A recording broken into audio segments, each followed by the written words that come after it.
In this video, I'm going to clear up all your doubts about connecting a laptop keyboard to a tablet and whether it's actually possible to use your laptop built-in keyboard to type on your tablet or not. So let's say you have a spare laptop and you want to use its keyboard on your tablet for typing, gaming, or basic navigation. The first idea most people try is simply connecting the two devices with a cable.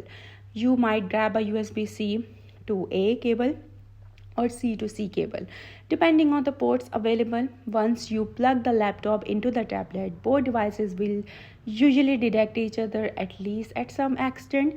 But here's the problem: even though the physical connection is established, pressing any key on the laptop will do absolutely nothing on the tablet. No typing, no in game controls, no keyboard functionality at all, and the reason is simple. A laptop is not an external input device. Its USB ports are designed to receive data, not act as one. So, a laptop cannot function like a standalone keyboard, mouse, or controller. Because of that, tablets, phones, consoles, and even PCs cannot recognize a laptop as a keyboard, no matter what cable you use. So, what's the actual solution?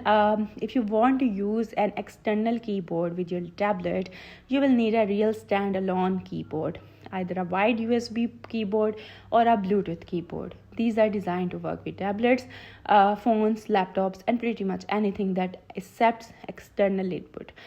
But unfortunately, your laptop's built in keyboard is not usable on other devices through a cable.